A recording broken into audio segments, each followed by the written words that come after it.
আল্লাহ রাব্বুল আলামিনের কাছে কৃতজ্ঞতা জানাচ্ছি।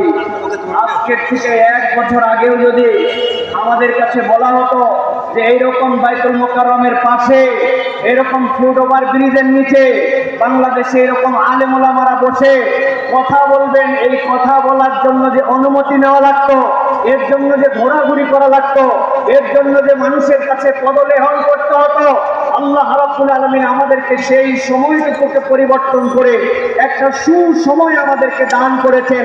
এটা দুনিয়ার বুকে অনেকে অনেক ক্রেডিট দিতে পারে, অমুকে মাস্টার মাইন্ড, তুমুকে হ্যান্ড করেছে, তুমুকে ঘটনা দিয়েছিল, এগুলো যারা বলবে তারা আল্লাহ রাব্বুল আলামিনের সাথে গাদ্দারি করবে। আল্লাহ রাব্বুল আলামিনের ইচ্ছা ছাড়া এই বাস্তবতায় আমাদের সামনে আসার সম্ভাবনা ছিল না, ঠিক না? অতএব আমরা আল্লাহ রাব্বুল আলামিনের কাছে কৃতজ্ঞ হচ্ছি, আলহামদুলিল্লাহ। দ্বিতীয় যে কথাটি এই দেশের মানুষ বোঝে, কিন্তু এই দেশের এক শ্রেণীর মানুষের কারণে তারা স্বীকার করে না, সেটি হচ্ছে তাওহীদপন্থী মানুষ, ইসলামপন্থী মানুষ, যারা আল্লাহ রসুলকে ভালোবাসে, যারা মরার পরে জান্নাতে যাওয়ার জন্য শহীদি তামান্না হৃদয়ে রাখে, ওই সকল পরিবারের সন্তান এবং সেই সকল শিক্ষায় শিক্ষিত মানুষেরা রাস্তায় নেমেছিল বলে, কথা বলেছিল বলে, মসজিদগুলো থেকে জুমার খুতবা চলমান ছিল বলে ওই ম্যান্ডেটগুলো মানুষের হৃদয়ের মধ্যে ধারণ করা ছিল, তারই একদিন স্মরণ হয়েছিল ইসলামপন্থীদের দ্বারা। অন্য যারা ক্রেডিট নেয় তারা ধান্দাবাজ, মূল রক্ত দিয়েছে ইসলামপন্থীরা, তাওহীদপন্থীরা। ইসলামপন্থীরা না থাকলে বাংলাদেশের এই নতুন বাংলাদেশ দেখার স্বপ্ন হতো না।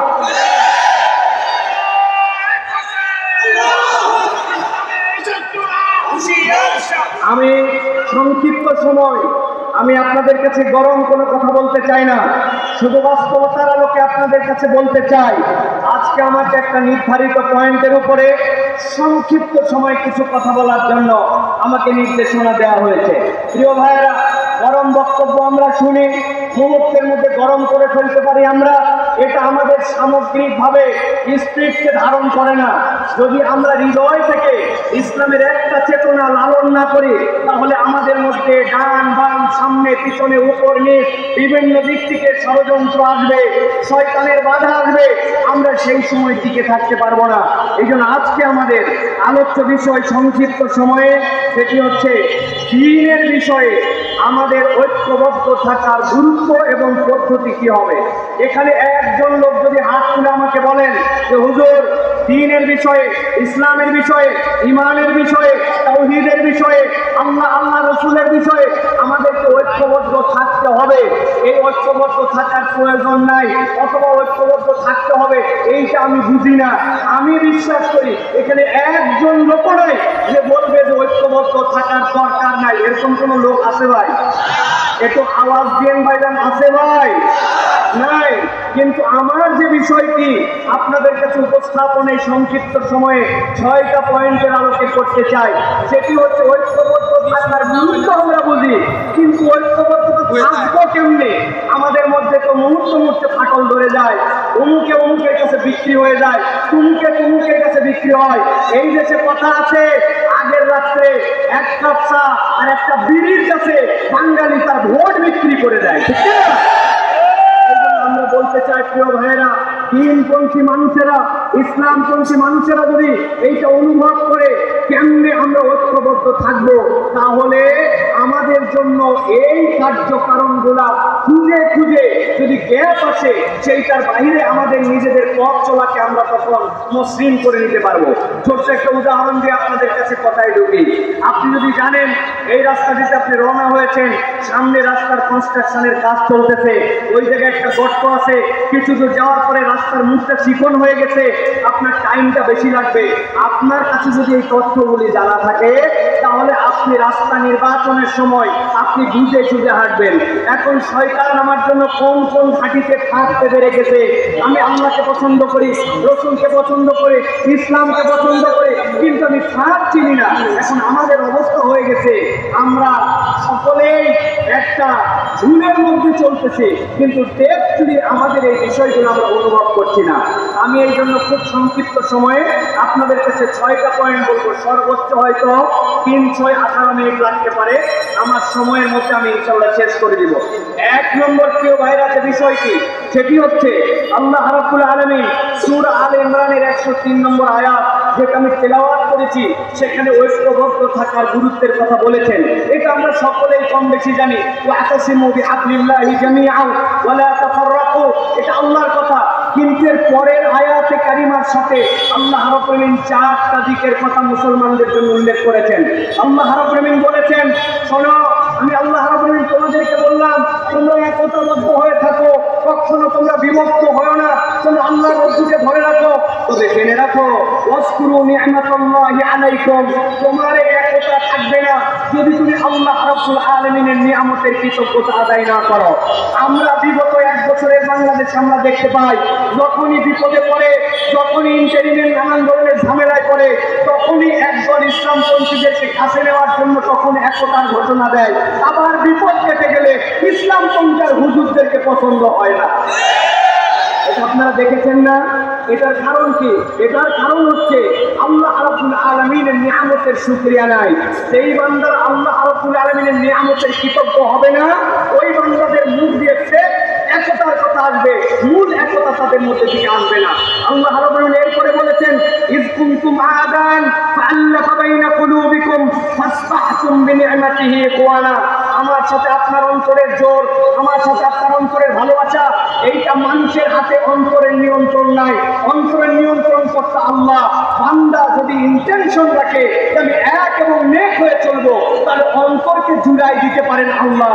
অতএব আল্লাহ রাব্বুল আলামিনের কাছে নিজেকে ন্যস্ত না করলে, নিজের নিয়তকে পরিষ্কার না করলে, নিজের ডেস্টিনেশন কোন জায়গায় এটা যদি ক্লিয়ার না থাকে, তাহলে দুনিয়ার পথ, পদবি, লোভ, স্বার্থ এইগুলোর জন্য সাময়িক ঐক্য হতে পারে, কিন্তু মৌলিক ঐক্য কখনো হবে না।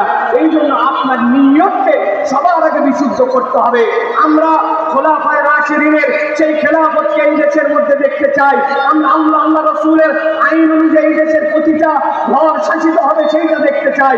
আল্লাহ রাসূলের অনুশাসনের নিয়ম অনুযায়ী এই দেশ শাসিত হবে এই স্বপ্ন দেখতে চাই। হতে পারে সেটা 5 বছর পরে, হতে পারে সেটা 500 বছর পরে, কিন্তু ইমানদারের ইন্টেনশন যদি পরিষ্কার হয়, আল্লাহ রাব্বুল আলামিন তার কাজের মধ্যে বরকত দিবেন, ঠিক না? এইটা হচ্ছে একটা গুরুত্বপূর্ণ জিনিস প্রিয় ভাইরা। আমি এই জন্য আপনাদের কাছে এই প্রথম পয়েন্টে বলবো প্রিয় ভাইরা, আল্লাহ রাব্বুল আলামিনের রজ্জুকে আঁকড়ায় ধরতে হবে। আল্লাহ রাব্বুল আলামিনের রজ্জুকে আঁকড়ানোর ক্ষেত্রে 2টা জিনিসকে গুরুত্ব দিতে হবে, অন্তরের মালিক আল্লাহ আর আল্লাহর নিয়ামতের কৃতজ্ঞতা আদায়। বান্দা যদি আল্লাহর নিয়ামতের কৃতজ্ঞতা আদায় করে আর এই অন্তর আল্লাহ ঠিক করে দিতে পারেন, এই নিয়তকে সামনে রেখে নিয়ত সহি করে চলে, তাহলে আমাদের ঐক্য টিকে থাকবে। নচেত নানান ঢেউ আর বাতাসে এসে আমাদের ঐক্যকে খেয়ে ফেলতে পারে। প্রিয় ভাইয়েরা, আমরা যদি দেখি ঐক্য গড়ার উপায় কি, আমাদের সালফে সালেহিনরা বলেছেন 5টা বিষয়ের উপর আমাদের ঐক্য হতে পারে। কয়টা বলেছি? সবাইকে বলতে হবে কয়টা? 5টা। ভালো করে খেয়াল করেন। 1 নম্বর, আকীদা এবং মৌলিক বিষয় আমাদেরকে সব সময় এক হয়ে থাকতে হবে। 2 নম্বরে, আল্লাহ এবং তার রাসূল সাল্লাল্লাহু আলাইহি ওয়াসাল্লামের কথাকে প্রাধান্য দিতে হবে। আল্লাহ রাসূলের কথার উপরে আপনার কোনো বক্তব্য থাকতে পারে না। আল্লাহ এবং তার রাসূলের কথাই শেষ কথা, এইটার উপরেই আমাদের ঐক্যে থাকতে হবে। 3 নম্বরে প্রিয় ভাইয়েরা, পরস্পরের ভুল ক্ষমা করা এবং ভুল না ধরা। আমরা কেউ একটু কিছু করলেই তার ভুলকে বড় করে হাইলাইট করে দেয়, ছোট্ট একটু বিষয়কে ভুলায়া ফাঁপায় আমার স্বার্থের বিরুদ্ধে গেলে ব্যাপক করে দেখায়। ভুলকে বড় করে দেখানো যাবে না, এটা শয়তানের ধোঁকা। 4 নম্বর যেটা বলবো, উম্মার বৃহত্তর স্বার্থকে আপনার সবসময় প্রাধান্য দিতে হবে। উম্মার স্বার্থ যদি আপনি না দেখেন, তাহলে কখনো এই ঐক্য ভিত্তিপ্রস্তর তার মজবুত হবে না। সর্বশেষ, শয়তানের ফাঁদ আছে 3টা, হিংসা, অহংকার আর গীবত। হুজুরদেরকে নামাজ থেকে দূরে রাখতে পারে না, হুজুরদেরকে দিয়ে মিথ্যা কথা বলাতে পারে না, হুজুরদেরকে দিয়ে চুরি করাতে পারে না, হুজুরদেরকে দিয়ে বিভিন্ন ধরনের অন্যায় অপকর্ম করাতে পারে না, কিন্তু ইসলামপন্থীদেরকে দিয়ে শয়তান 3টা কাজ সুন্দর করে করায়।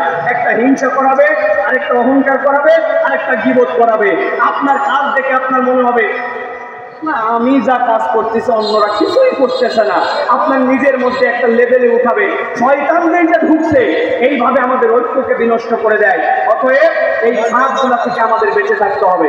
1 নম্বর পয়েন্ট সংক্ষিপ্তভাবে এইটুকু প্রিয় ভাইরা। এবার চলেন 2 নম্বরে, আমাদের ঐক্যের ভিত্তি এবং আমরা ঐক্যকে কিভাবে ধারণ করে রাখতে পারি। 2 নম্বর হচ্ছে নবী সাল্লাল্লাহু আলাইহি ওয়াসাল্লাম একটা ঐক্যের নমুনায় সমাজ গড়েছিলেন, সেটা ছিল মদিনার সমাজ। আমরা যদি খুব গভীরভাবে লক্ষ্য করি তাহলে দেখবো রাসূলুল্লাহ সাল্লাল্লাহু আলাইহি ওয়াসাল্লাম মুহাজির এবং আনসারদের মধ্যে একটা চমৎকার সমন্বয় ঘটিয়েছিলেন। কেমন সমন্বয় ঘটিয়েছিলেন? যে মুহাজিররা যখন এসেছিলেন, আনসাররা নিজেদের বাড়ির অর্ধেকটুকু দিয়ে দিয়েছেন, বলেছেন ও আমার ভাই, আমার স্ত্রী 2 জন আছে, একজনকে আমি তালাক দিয়া আপনার সাথে বিয়ে করাই দিব, আমার সম্পদ অর্ধেকটুকু আপনাকে দিয়ে দিব। এই ঘটনা কি আমরা জানি ভাই?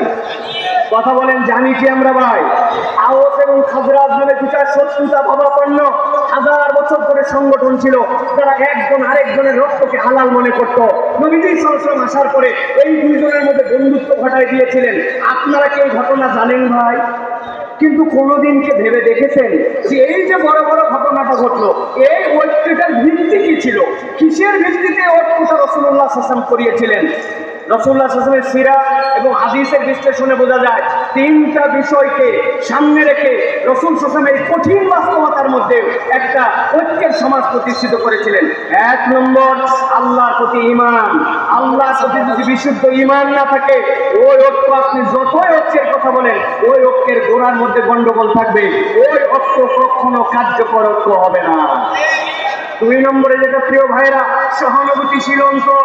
আজকের ইমানদার আমরা যারা সহানুভূতিশীল অন্তর না, রূঢ় যত, গরম যত, যে যত কাঠখোট্টা আমরা মনে করছি তত বোধহয় ইমানদারদের পারফরমেন্স। অথচ জেনে রাখেন রাসূলুল্লাহ সাল্লাল্লাহু আলাইহি ওয়াসাল্লামের ব্যাপারে কুরআন মজিদের কোথাও বলা নাই নবীজি সাল্লাল্লাহু আলাইহি ওয়াসাল্লাম অনেক সুন্দর একজন নামাজ আদায়কারী ছিলেন, অথচ নবীর থেকে সুন্দর সালাত কেউ আদায় করতে পারবে না।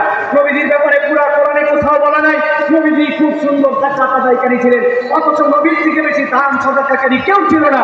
নবীজি সাল্লাল্লাহু আলাইহি ওয়াসাল্লাম বলেছেন খুযু আন্নী মানাসিকাকুম, আমার থেকে হজ শিখো, অথচ কোরআনে কোথাও প্রশংসা করা হয় নাই আল্লাহর নবী খুব ভালো হজ করেছেন, অথচ রাসূলুল্লাহ সাল্লাল্লাহু আলাইহি ওয়াসাল্লামের থেকে সুন্দর হজ কিয়ামত পর্যন্ত আর কেউ করতে পারবে না।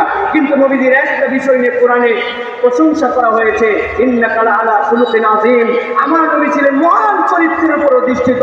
আজকের মুসলমান নামাজি, আজকের মুসলমান হাজী, আজকের মুসলমান টুপিওয়ালা, আজকের মুসলমান ওজিফাওয়ালা, কিন্তু আজকের মুসলমানের আখলাক আমাদের সুন্দর নয়।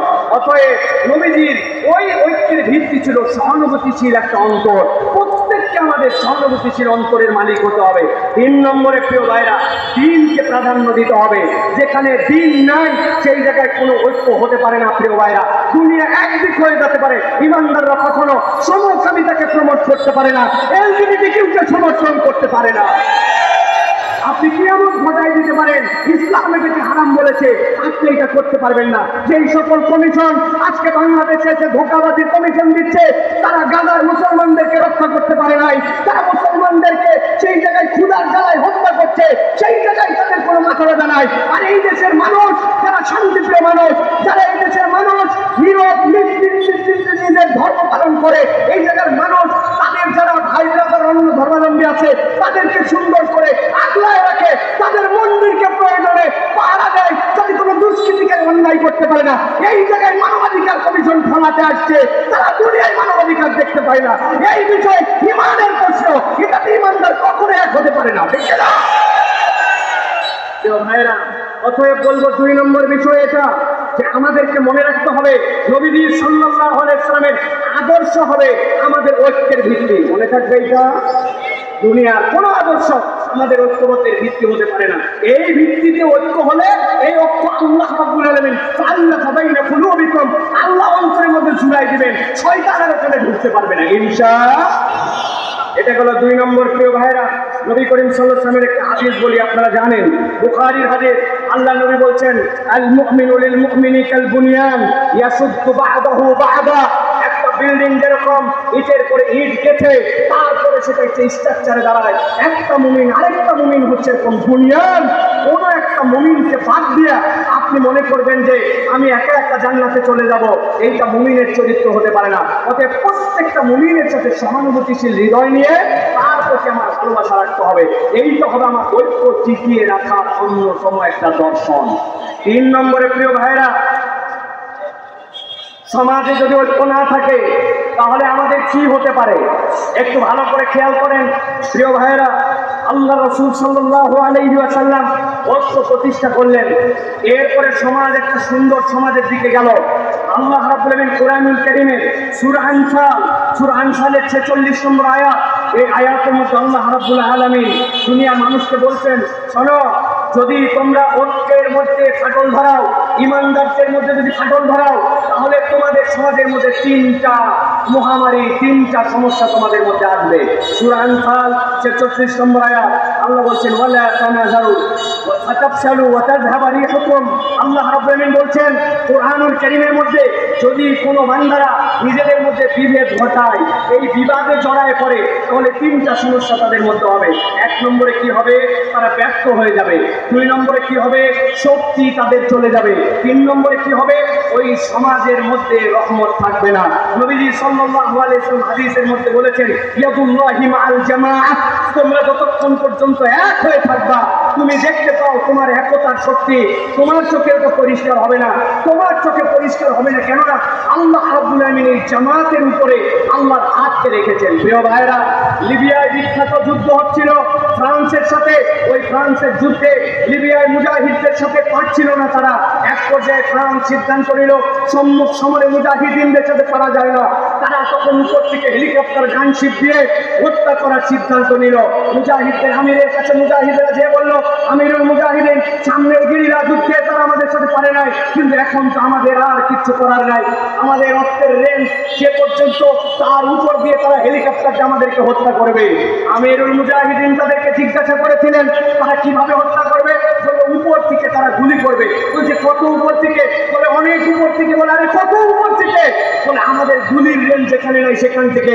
আমিরুল মুজাহিদিন তাদেরকে বলেছিলেন, ও মুজাহিদেরা, ভালো করে বুঝে থাকলে বলো, তারা যত উপর থেকে গুলি করবে, এই গুলিটা কি আরশে আজিমের উপরে নাকি আরশে আজিমের নিচে? মুজাহিদরা বলছে, আল্লাহ সুবহানাল্লাহ, কি বলেন আপনি? আল্লাহর আরশের উপরে সে কেমনে যাবে? তখন আমিরুল মুজাহিদিন তাদেরকে বলেছিলেন, তোমরা এক এবং নেক হয়ে থাকো, যেই আরশে আজিমের রবের উপরে কেউ উঠতে পারে না, তার বান্দারা যখন জমিনে থাকে, ইয়াদুল্লাহি মাআল জামাআহ, আল্লাহর হাত তাদের সাথে থাকে। এক থাকলে মুসলমানদেরকে কিয়ামত পর্যন্ত কেউ পরাজিত করতে পারবে না। কেন? আমাদের আরশে আজিমের রব হচ্ছে আল্লাহ। প্রিয়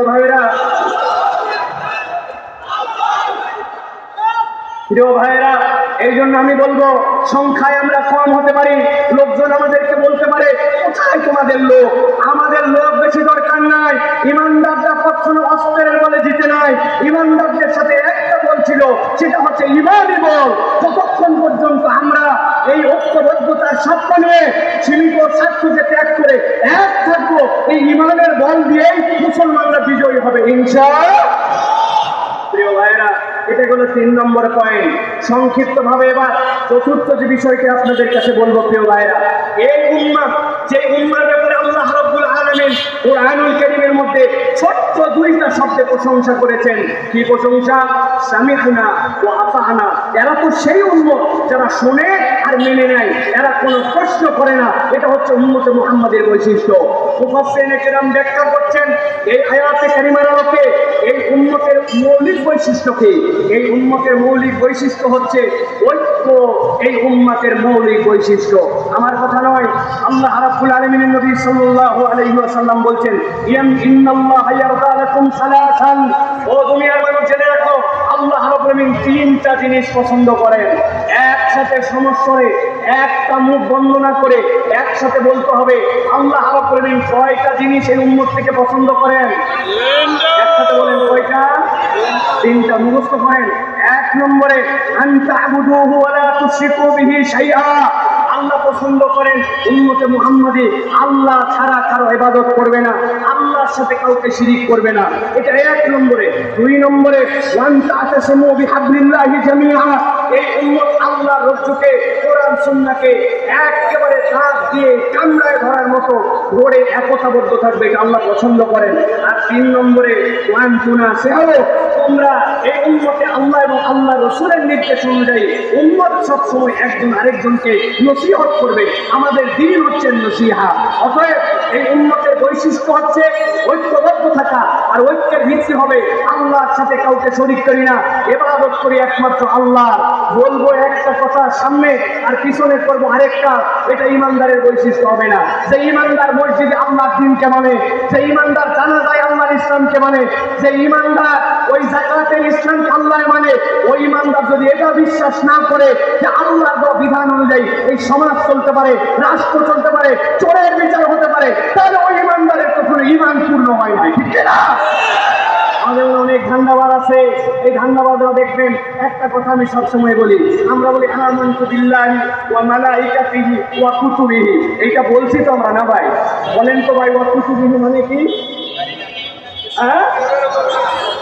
ভালো করে বুঝে বলেন, কুতুবিহি মানে কি? একটা লোক কোরআনুল কারীমের অর্ধেকটা পুরাপুরি কবুল করছে আর বাকিটার ব্যাপারে বলছে কিছু কথা আছে, 50% মুসলমান তাহলে, তাই তো নাকি? আরেকজন পুরাটাই শেষ করছে শুধু সূরা নাস, অল্প একটুখানি, ওইটার এখন আলোচনা দেওয়ার বোঝা হয় নাই, 99.99% মুসলমান, তাই তো নাকি? কত পার্সেন্ট?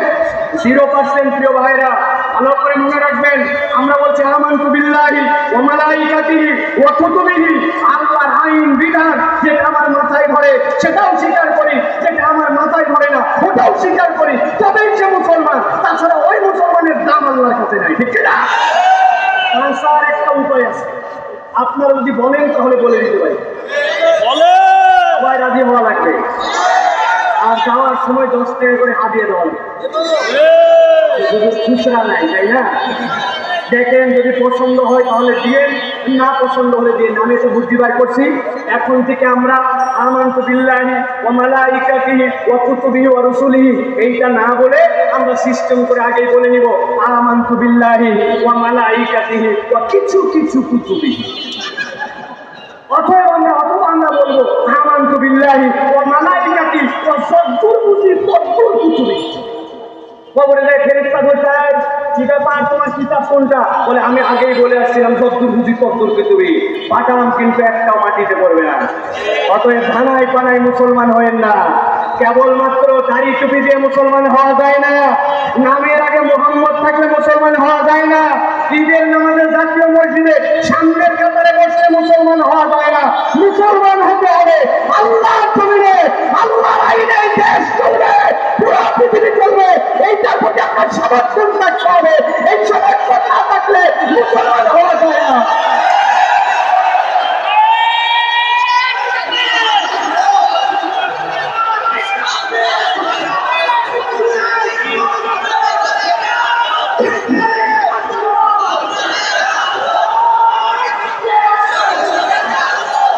প্রিয় ভাইরা, মূল পয়েন্টে আছে, মূল পয়েন্টে আছে। এবার আমাদের এই ঐক্যকে কিভাবে বিভক্ত করে ফেলে শয়তান, তার সংক্ষিপ্ত 3 মিনিটে 3টা দিক নির্দেশনা দেয় আপনাদের কাছে। শয়তান আমাদের জন্য এই সকল ঐক্যের ক্ষেত্রে কিভাবে বিভক্তি ঘটায়, এটা আমার কথা নয়, আল্লাহ রাব্বুল আলামিন সূরা ইসরা তথা সূরা বনী ইসরাঈল এর আল্লাহ রাব্বুল আলামিন 53 নম্বর আয়াতের মধ্যে বলছেন, ওয়া কুল্লি ইবাদি ইয়াকুলুল্লাতী ওয়া হিয়া আহসান। এ আমার নবী, আপনি আপনার উম্মতকে বলে দেন, উম্মত মুখ যেন যেখানে ইচ্ছা সেখানে ব্যবহার না করে, সে যদি কথা বলে তাহলে উত্তমটাই যেন বলে। আল্লামা তকিউসমানী সাহেবের ভিতরে বলেছেন, উত্তম কথা কেবলমাত্র মুসলমানের সাথেই নয়, নন মুসলমান সকলের সাথে মুসলমান তার কথাটা যেন সুন্দর করে কথা বলে। আমাদের যত ঝামেলা তার মূল হচ্ছে আমাদের মূল, ঠিক না ভাই? হুজুর এক কথা বলে, আমি এক কথা বলি, হুজুরের চেয়ে এক ঘাট আমি বেশি বুঝি, এরকম আমাদের তবিয়ত দাঁড়াইছে। আল্লাহ বলছেন আপনার উম্মতকে সতর্ক করেন যে সে যদি কথা বলে সুন্দর কথা বলে, ভালো করে পয়েন্ট আউট করেন এইটা। আল্লাহ এরপরে বলছেন ইন্নাশ শাইতানা ইয়ানজাগু বাইনাহুম, নিশ্চয় জেনে রাখো শয়তানের কাজ হচ্ছে তোমাদের মধ্যে বিভক্তি ঘটানো। ইন্নাশ শাইতানা কানা লিল ইনসানি আদুওয়াম মুবিনা, নিশ্চয় জেনে রাখো শয়তান তোমাদের জন্য প্রকাশ্য শত্রু। অতএব আমাদের ঐক্য বিনিষ্ট করে আমাদের প্রত্যেকের মুখকে সামলাতে হবে। মুখ যদি না সামলায়, মুখ আবার নতুন করে আমরা সামলাই না। এখন আমাদের ফেসবুক আসছে, ইনস্টাগ্রাম আসছে, টুইটার আসছে, ইউটিউব আসছে, ইচ্ছা মতো আমরা আমাদের কথা বলি। অতএব ঐক্য বিনষ্টের জন্য শয়তান এখন মুখকে চালাবে ইমানদারদের। আমাদের মুখগুলাকে সতর্কভাবে ব্যবহার করতে হবে। প্রিয় ভাইরা, 2 নম্বরে যেটা বলবো সতর্ক হওয়ার জায়গা, সেটা হচ্ছে হকের উপর ঐক্য, বাতিলের সাথে কোনো ঐক্য হতে পারে না। অনেকে আমার এই কথাকে পছন্দ করবেন না, বলে হুজুর বিভিন্ন স্বার্থে আমাদেরকে, আমার কথা শেষের দিকে। প্রিয় ভাইরা, হকের উপর আমাদের ঐক্য, বাতিলের সাথে আমাদের কোনো ঐক্য নাই। প্রিয় ভাইরা, এটা ভালো করে মনে রাখতে হবে। সাময়িকভাবে অনেক ক্ষেত্রে আমরা মনে করতে পারি যে বাতিল যারা, যাদের সাথে দ্বীনের মৌলিক জায়গায় পার্থক্য আছে, তাদের সাথে বোধহয় আমরা ঐক্যবদ্ধ হতে পারি। এই ঐক্য আমাদেরকে কল্যাণ দিবে না। প্রিয় ভাইরা, আল্লাহ রাব্বুল আলামিন কুরআনুল কারীমের মধ্যে স্পষ্ট বলেছেন, সূরা হুদ 112 নম্বর আয়াত, এখানে সকলের প্রায় মুখস্থ আছে, ফাস্তাকিম কামা উমিরতা ওয়া মান তাবা মা। আল্লাহ রাসূল সাল্লাল্লাহু আলাইহি ওয়াসাল্লামকে বলে দেওয়া হয়েছে আপনি ওইটার উপরে মজবুত হন যেটা আল্লাহ রাব্বুল আলামিন আদেশ দিয়েছেন। অতএব আল্লাহ রাব্বুল আলামিনের নির্দেশের বাইরে আমরা কোনো ঐক্যের মধ্যে আসতে পারবো না। এটা আমাদেরকে মনে রাখতে হবে। প্রিয় ভাইরা, ওই ঐক্য আমাদের টিকবে না। এই জন্য আমাদের অনেকের মধ্যে তাড়াহুড়া আছে, এত বছরের ডেডলাইন ফিক্স করে আমাকে এই ইসলাম প্রতিষ্ঠিত করে বলতে হবে। আমাদেরকে আল্লাহ রাব্বুল আলামিন এটা জিজ্ঞাসা করবেন না যে তোমরা তোমাদের হায়াতে কেন এতদিনের মধ্যে এই কাজ করতে পারবে, আল্লাহ এটা জিজ্ঞাসা করবেন না। আল্লাহ আমাদের জন্য একটা দয়া করেছেন। আমি অনেক সময় বলি, আল্লাহ কোরআনুল কারীমের মধ্যে বলেছেন আইয়ুকুম আহসানু আমালা। আল্লাহ যদি বলতেন আইয়ুকুম আকমালু আমালা, আমাদের বিপদের কাতার শেষ হয়ে যেত। নামাজে দাঁড়ানোর পরে মন চলে গেছে এদিকে, মন চলে গেছে ওদিকে।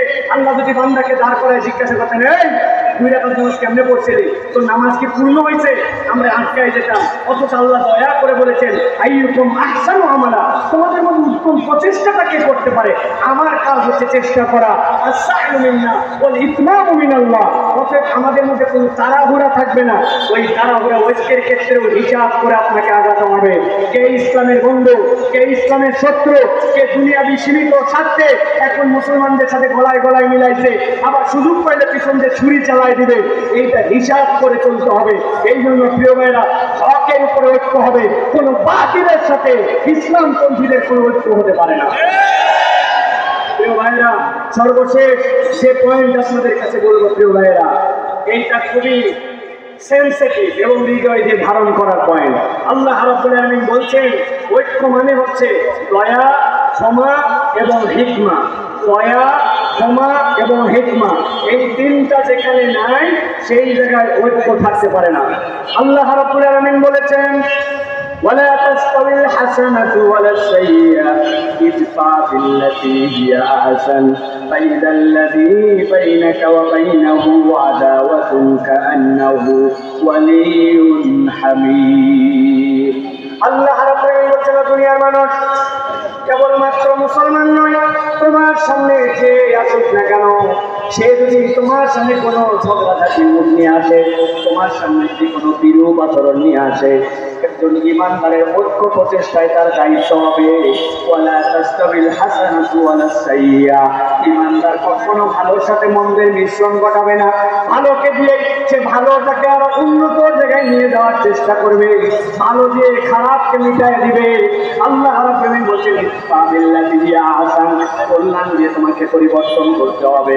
অতএব ইমানদারের হৃদয়ের মধ্যে একটা তামান্না থাকবে, আমার দ্বারা এমন কোনো আচরণ যেন প্রকাশ না পায়, আমার দ্বারা এমন কোনো কাজ, আমার দ্বারা এমন কোনো আচরণ যেন প্রকাশ না পায়।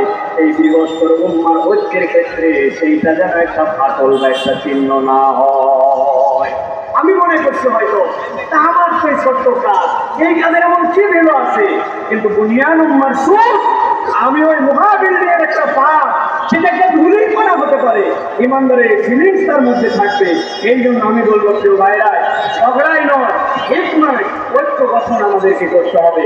অতএব প্রিয় ভাইয়েরা, আল্লাহ আমাদেরকে এই কথাগুলোর উপরে আমল করার তৌফিক দান করেন। হাযা মা ইনদি ওয়াল ইলমু ইনদাল্লাহ।